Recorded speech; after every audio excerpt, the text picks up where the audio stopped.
This book, The Three Little Pigs by James Marshall, is told from the viewpoint of the three little pigs, the one who has the house of straw and the house of sticks and the house of bricks.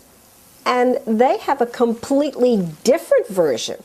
Remember what Mrs. Shanks said in the beginning, that there's two sides to every story and the truth is somewhere in the middle. Well, if you read this version, you will get the story from the piggy's version. Sometimes it's right. Am I going to read it? Okay. Shall we tell it from the piggy story? Oh, yes. Yes? Yes. Yes. Once upon a time, an old sow, that's a mother pig, sent her three little pigs out into the world to seek their fortunes. Now be sure to write. Remember, I love you. The first little pig met a man with a load of straw. I know, said the little pig. I'll buy your straw and build a house. That's not a good idea, said the man. Mind your own business, thank you, said the little pig. And he bought the straw and set about building a house, and it took him no time at all. Very soon, a lean and hungry wolf happened by, and pig was just about his favorite food in all the world. So he knocked on the door and said, little pig, let me in. To which the little pig replied, no, not by the hair of my chinny chin chin. This annoyed the wolf to no end, and he said, then I'll huff and I'll puff and I'll blow your house in. Go right ahead, said the little pig. So the wolf huffed, and he puffed, and he blew the house in, and he gobbled up the little pig. The second little pig met a man with a load of sticks. I've got it, said the little pig. I'll buy those sticks and I'll build a house. I'd think twice about that, said the man. Pooh, what would you know? And he bought the sticks and went to work building a house. Very pretty, he said. No sooner had the pig settled into his pretty little house than the wolf appeared. He was still hungry, and he said, little pig, let me come in. To which the little pig replied, no, not by the hair of my chinny chin chin. The wolf didn't care for that at all, and he said, I'll huff and I'll puff and I'll blow your house in. Said the little pig. And so the wolf huffed and he puffed and he blew that house in, and he gobbled up the little pig. Now the third little pig met a man with a load of bricks. These bricks will make a fine sturdy house, said the man. Capital idea, my good fellow, said the little pig. So he bought the bricks and he set about building a house. It did take quite a bit of time, but it was well worth it. Nice and solid.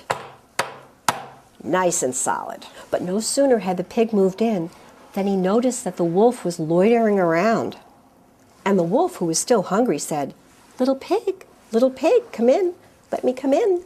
To which the little pig replied,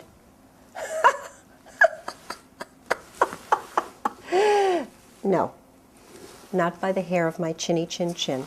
Well, the wolf had heard that before from the other two pigs. And he said, then I'll huff, and I'll puff, and I'll blow your house in. Oh, don't do that, said the little pig.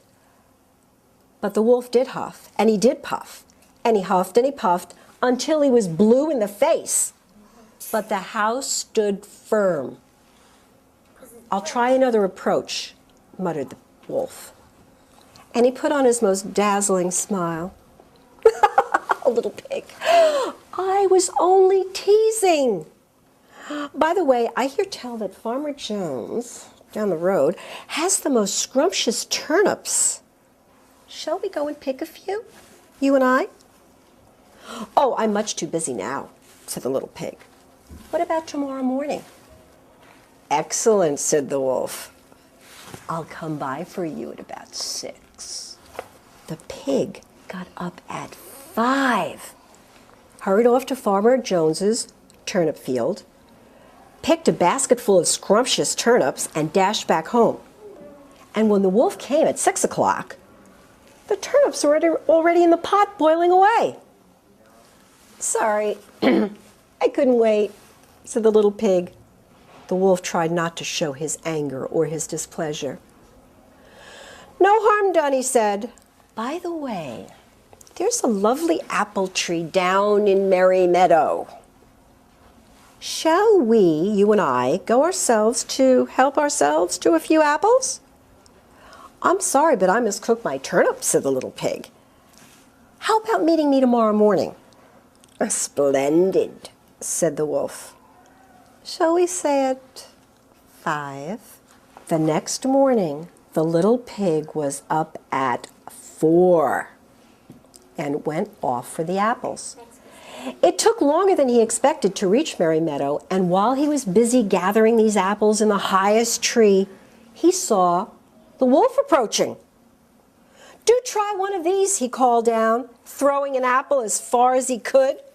And when the wolf chased after the apple, the little pig shimmied down the tree and made it safely home. The next day the wolf came again, and really by this time he was very put out.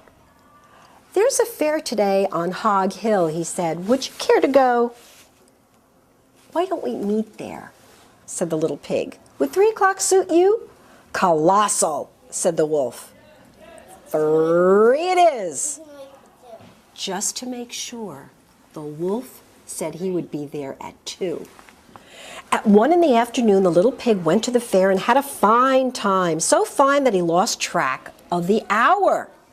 Suddenly, out of the corner of his eye, he saw the wolf coming up the hill, and without a minute to spare, the little pig jumped inside an empty butter churn and rolled down the hill toward the wolf.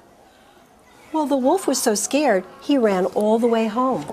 That evening, the wolf went to the little pig's house and told him how frightened he'd been by this great round thing that came down the hill. Frightened you, didn't I? Said the little pig. That great round thing was a butter churn, and I was inside. This was simply too much for the wolf to stand. I have been nice to you long enough, he cried. I am going to eat you up right now. And he climbed up onto the roof. When the little pig saw this, he put a big iron pot in the fireplace as fast as he could and quickly made a fire. Here I come, cried the wolf. Dinner time. You can say that again, said the little pig. And he cooked the mean old wolf and gobbled him up.